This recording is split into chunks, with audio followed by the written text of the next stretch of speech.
پرسوں ایک صاحب آئے امریکہ سے ملنے کے لیے, انہوں نے کسی انگریز لڑکی سے شادی کی مسلمان کر کے, وہ خود ہی مسلمان ہوئی. تو میں نے ان سے پوچھا وہ کیوں مسلمان ہوئی, تو اس نے بتایا کہ ہمارا معاشرہ جس تباہی کی طرف جا رہا ہے, جس تباہی کی طرف, اس تباہی, اس کا مفہوم میں اپنے الفاظ میں بیان کر رہا ہوں, اس کی ورڈنگ یہ نہیں ہے کہ اس سے بچنے کا راستہ صرف کس کے پاس ہے. بولو نا کیا ہو گیا, اسلام کے علاوہ ہے نہیں.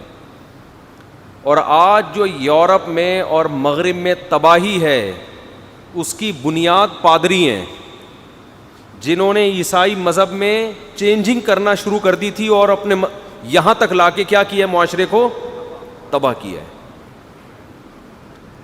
جس میں ایک چینجنگ سب سے پہلے عیسائیوں نے یہ کی کہ کزن سے شادی کو ناجائز قرار دے دیا. کزن میرج, آپ کو پتہ ہے عیسائیوں میں کزن میرج نہیں ہے. تو حضرت عیسیٰ کا مذہب یہ نہیں تھا, یہ پادریوں نے بعد میں گڑا ہے کہ وہ بہن کی جیسے ہوتی ہے لہذا وہ بھی کیا ہے, حرام. تو وہ صوفی پن جو ہے نا, صوفی پن, تصوف. پھر اور جتنا دور شادی ہوگی اتنا زیادہ اچھا ہے, یعنی رشتہ داروں میں نہ ہو, رشتہ داروں میں کیا ہو, دور سے دور ہو. اس کی اپنی تحقیق ہے, مجھے نہیں پتا یہ تحقیق صحیح ہے یا غلط. اتنی تحقیق تو صحیح ہے کہ پادریوں نے یہ کزن میرج پر کیا لگائی تھی, پابندی.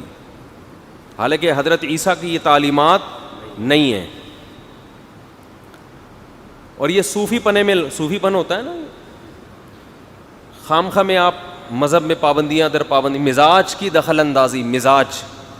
جیسے عرب لوگ منہ بولے بیٹے کی بیوی کو حقیقی بہو سمجھتے تھے, کیونکہ جب ایک آدمی کو بیٹا بنا لیا تو اس کی بہو اس کی بیوی آٹومیٹیکلی کیا بن گئی, آپ کی بہو. حالانکہ آسمانی مذاہب میں ایسا کوئی تصور نہیں ہے کہ کوئی آپ کا بیٹا ہے تو وہ سچی مچی کا بیٹا بن گیا, ایسا نہیں ہے. بنانے سے تھوڑی بنتے ہیں, تو اللہ کے بنانے سے بنتے ہیں رشتے. تو عربوں نے کیا کیا, اس کو بھی کیا سمجھتے تھے وہ, حرام. تو اسلام نے آ کے ختم کیا یہ کہ بھئی یہ کیا ہے, منہ بولا بیٹا کیا ہوتا ہے. تو ایسے ہی نا ہم لوگ مزاج سے, ماحول سے متاثر ہو کر خود سے بھی کچھ چیزیں بناتے چلے جاتے ہیں. وہ اچھی لگتی ہیں, لوگ اس سے لگتے ہیں بھائی ماشاء اللہ اتنا نیک آدمی.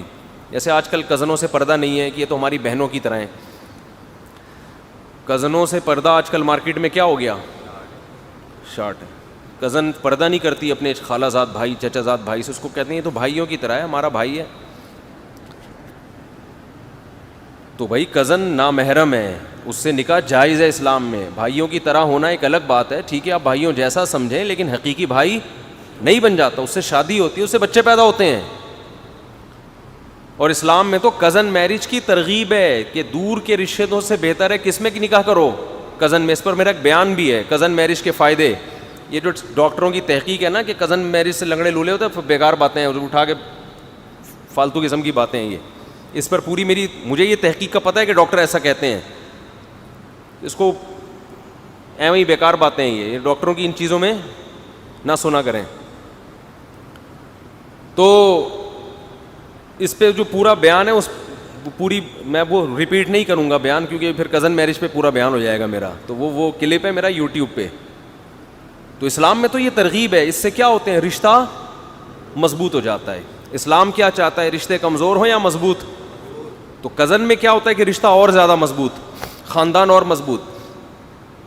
تو پادریوں نے پابندیاں لگائیں کہ باہر ہوگی.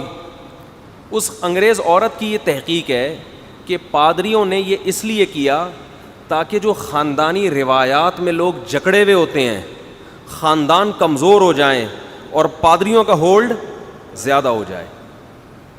جتنا مضبوط خاندان ہوتا ہے نا اتنی روایات کیا ہوتی ہیں, مضبوط ہوتی ہیں. آپ اپنے خاندان کو اتنا فالو کرتے ہو.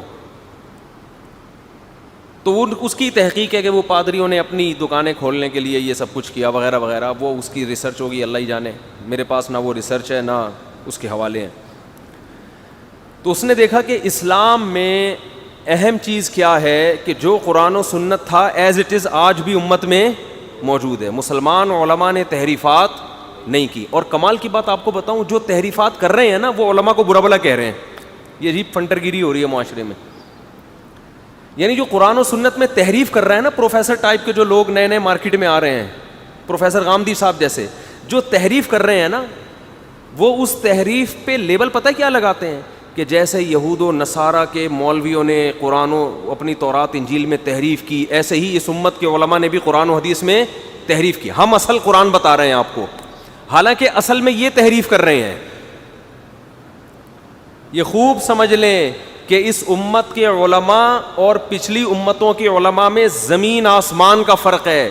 جیسے اس امت میں اور پچھلی امتوں میں زمین آسمان کا فرق ہے, اسی طرح اس امت کے علماء اور پچھلی امتوں کے علماء میں بھی زمین آسمان کا فرق ہے. پچھلی امتیں من حیث الامہ گمراہ ہو گئیں. اس امت کے بارے میں قرآن کہتا ہے کنتم خیر امت اخرجت للناس, تم تمام امتوں سے سب سے بہتر ہو جن کو ہم نے لوگوں کے نفع کے لیے پیدا کیا ہے. کیا مطلب؟ یہ امت باقی دنیا کی امتوں کو گائیڈ کرے گی. اس سے پتہ چلتا ہے یہ امت من حیث الامہ گمراہ نہیں ہو سکتی. چند لوگ تو خراب ہو سکتے ہیں, پوری امت نہیں خراب ہو سکتی. سمجھ میں آ رہی ہے بات؟ دوسری بات, اس امت کے علماء, روایت میں آتا ہے کہ بنی اسرائیل کے علماء کی طرح ہے. امت کیوں گمراہ نہیں ہوگی پوری؟ اس لیے کہ علماء گمراہ نہیں ہوں گے. کچھ ہو جائیں گے لیکن ایسا نہیں ہوگا کہ اس امت کے علماء کس پہ جمع ہو جائیں؟ گمراہی پہ. تو ان علماء کی اقتداء کی وجہ سے یہ امت من حیث الامہ گمراہی سے بچی رہے گی, کیونکہ یہ علماء تحریف نہیں کرنے دیں گے. حضرت مفتی محمد شفیع صاحب رحمہ اللہ تعالی سے کسی نے مسئلہ پوچھا, انہوں نے جواب دیا. اب وہ پریشان ہو گیا, وہ جواب سن کے, وہ اس کے مطلب کا مسئلہ نہیں تھا. تو اس نے حضرت مفتی شفیع صاحب پہ طنز کیا کہ یہ مولویوں نے اپنے آپ کو دین کا ٹھیکیدار کیوں سمجھ لیا ہے کہ جو مسئلہ ان مولویوں سے پوچھا جائے. تو اس کا مطلب یہ اپنے آپ کو دین کا کیا سمجھتے ہیں؟ ٹھیکیدار. انہوں نے فرمایا ٹھیکیدار تو نہیں, چوکیدار ضرور ہیں. چوکیدار ضرور ہیں. قرآن و سنت کے نام پہ کسی کو گھسنے نہیں دیں گے تحریف کے لیے. اگر علماء نہ ہوتے اس امت کی, ہمارے دینی مدارس اتنی بڑی تعداد میں اور اتنی پوری دنیا میں, یہ علماء اگر نہ ہوتے تو, اور ان علماء کی قرآن و سنت پہ مضبوط گرفت نہ ہوتی, تو قادیانی بھی اپنے آپ کو اسلام میں داخل کرنے کا دعویٰ کرتے اور وہ دعویٰ پنپ جاتا. یہ روکا کس نے؟ علماء نے, کہ ان کا اسلام سے کوئی رشتہ نہیں ہے. علماء ہی بتاتے رہے ہیں ہر دور میں حق کیا ہے, باطل کیا ہے, کون سی تحقیق قرآن و سنت کے نام پہ حقیقت ہے اور کون سی تحقیق ایسی ہے کہ قرآن و سنت کا لیبل ہے لیکن اس کے پیچھے حقیقی قرآن و سنت نہیں ہے.